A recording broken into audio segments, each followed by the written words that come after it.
आकाशवाणीचं हे नागपूर केंद्र आहे. प्रसारित करीत आहोत प्रादेशिक मराठी बातम्या.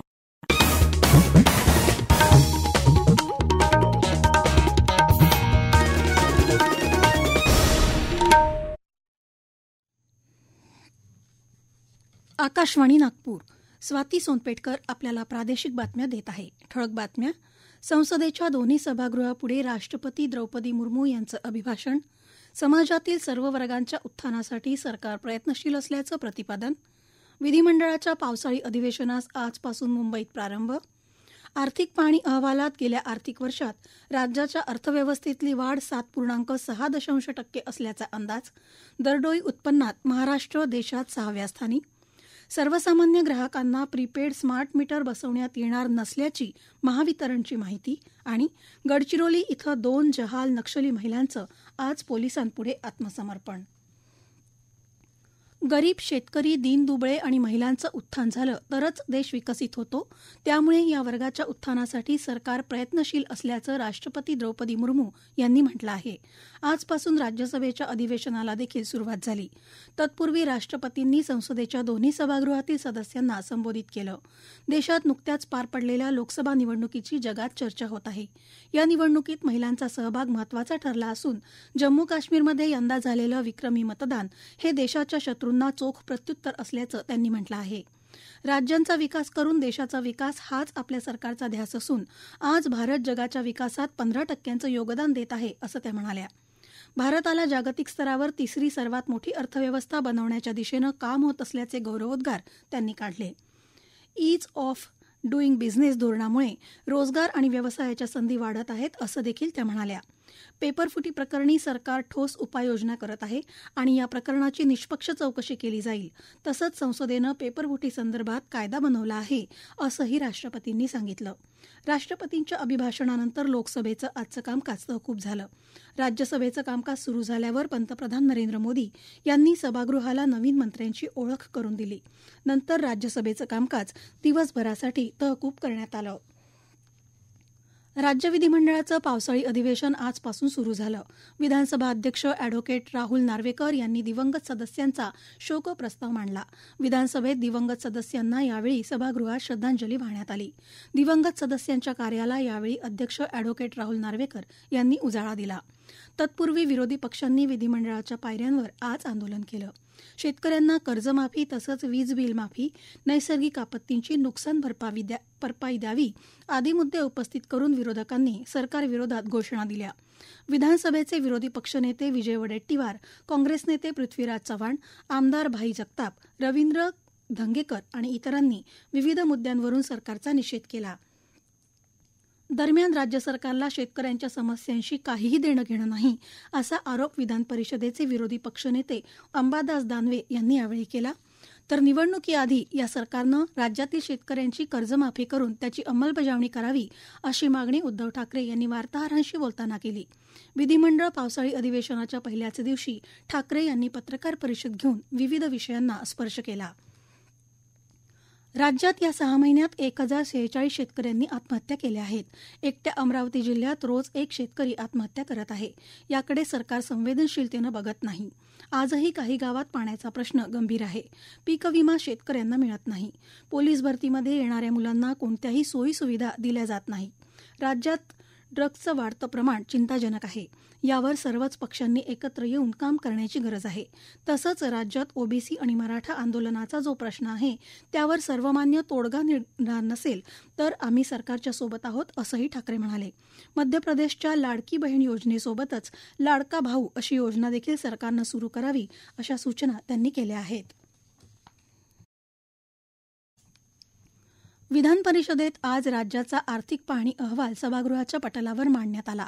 प्रादेशिक नियोजन आणि नगर रचना तसंच महाराष्ट्र राज्य कौशल्य विद्यापीठासंबंधीचे अध्यादेश सरकारनं पटलावर मांडले.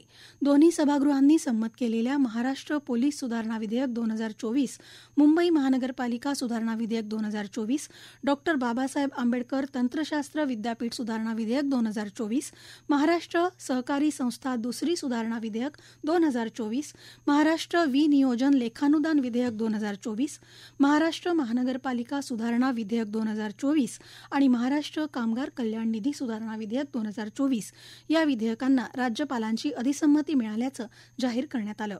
त्यानंतर विधान परिषदेच्या उपसभापती नीलम गोऱ्हे यांनी प्रसाद लाड, विलास पोतनीस, अमोल मिटकरी, अभिजित वंजारी आणि मनीषा कायंदे या सदस्यांची सभापती तालिकेवर नामनियुक्ती केली. गेल्या आर्थिक वर्षात राज्याच्या अर्थव्यवस्थेतली वाढ 7.6% असेल असा अंदाज आर्थिक पाहणी अहवालात वर्तवण्यात आला आहे. 2022-2023 या आर्थिक वर्षात राज्याच्या स्थूल उत्पन्नात 9.4% वाढ झाली होती. उपमुख्यमंत्री आणि अर्थमंत्री अजित पवार यांनी आज दोन्ही सभागृहांच्या पटलावर हा अहवाल मांडला. सेवा क्षेत्रात सर्वाधिक 8.8% तर कृषी क्षेत्रात सर्वात कमी 1.9% वाढ गेल्या आर्थिक वर्षात झाली. उद्योग क्षेत्राच्या वाढीचा दर 7.6% असण्याचं पूर्वानुमान आहे. गेल्या आर्थिक वर्षात राज्याचं सांकेतिक स्थूल उत्पन्न 40,44,251 कोटी रुपये अपेक्षित आहे. त्या आधीच्या आर्थिक वर्षात तुलनेत त्यात सुमारे 5 लाख कोटी रुपयांची वाढ झाली. सांकेतिक स्थूल देशांतर्गत उत्पन्नात राज्याचा सरासरी हिस्सा सर्वाधिक आहे असं या अहवालात नमूद आहे. गेल्या आर्थिक वर्षात दरडोई राज्य उत्पन्न 2,77,603 रुपये असेल असा राज्य सरकारचा अंदाज आहे. इतर राज्यांच्या तुलनेत दरडोई उत्पन्नात महाराष्ट्र देशात 6व्या स्थानी आहे, तर परकीय थेट गुंतवणूक आकर्षित करण्यात महाराष्ट्र गेल्या आर्थिक वर्षातही पहिल्या स्थानी राहिला आहे.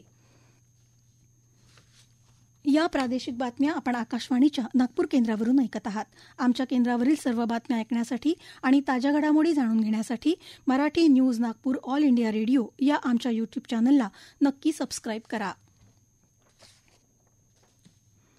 महावितरणतर्फे स्मार्ट मीटर बसवण्याच्या योजनेत सबस्टेशनमधील सर्व फीडर तसंच वितरण ट्रान्सफॉर्मर आणि सर्व सरकारी कार्यालयांमध्ये स्मार्ट मीटर बसवण्यात येत आहेत.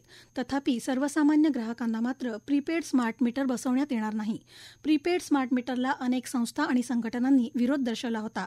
त्या पार्श्वभूमीवर महावितरणनं प्रसिद्धीपत्रक जारी केलं आहे. दरम्यान महावितरणनं महाराष्ट्र विद्युत नियामक आयोगाच्या मान्यतेनंतर ऊर्जा मंत्रालय, भारत सरकारच्या सुधारित वितरण क्षेत्र योजने मध्ये वाहिन्यांचं विलगीकरण, वितरण हानी कमी करणे, वितरण प्रणालीचं सक्षमीकरण आणि स्मार्ट मीटरिंग यासारखे कार्यक्रम हाती घेतले आहेत.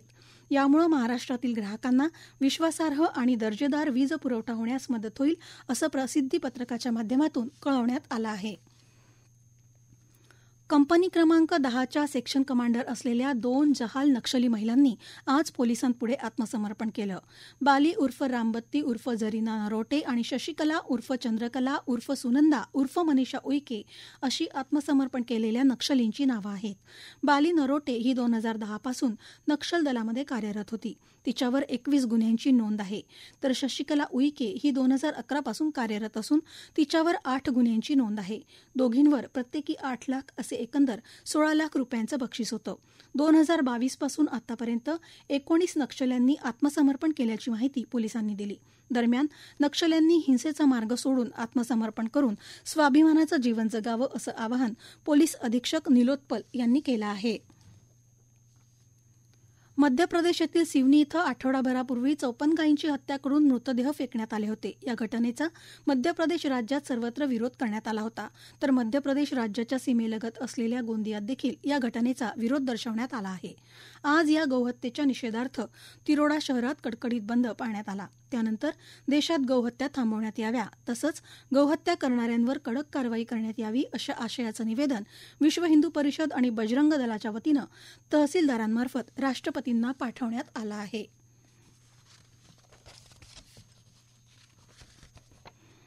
कुपोषणमुक्त गडचिरोलीकरता राबवण्यात येत असलेल्या कौसेर या उपक्रमात मागील 30 दिवसांचा आढावा घेण्यात आला असता तीव्र कुपोषित श्रेणीतील जिल्ह्यातील एकंदर 615 कुपोषित बालकांपैकी 177 बालकांमध्ये सुधारणा घडून आली असून 167 दुर्धर आजारी बालकांपैकी 74 बालकांवर उपचार करण्यात आले असल्याचा अहवाल जिल्हा परिषदेच्या महिला आणि बालविकास विभागानं सादर केला आहे.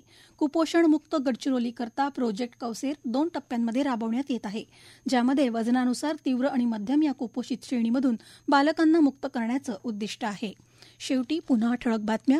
संसदेच्या दोन्ही सभागृहापुढे राष्ट्रपती द्रौपदी मुर्मू यांचं अभिभाषण. समाजातील सर्व वर्गांच्या उत्थानासाठी सरकार प्रयत्नशील असल्याचं प्रतिपादन. विधिमंडळाच्या पावसाळी अधिवेशनास आजपासून मुंबईत प्रारंभ. आर्थिक पाहणी अहवालात गेल्या आर्थिक वर्षात राज्याच्या अर्थव्यवस्थेतली वाढ 7.6% असल्याचा अंदाज. दरडोई उत्पन्नात महाराष्ट्र देशात 6व्या स्थानी.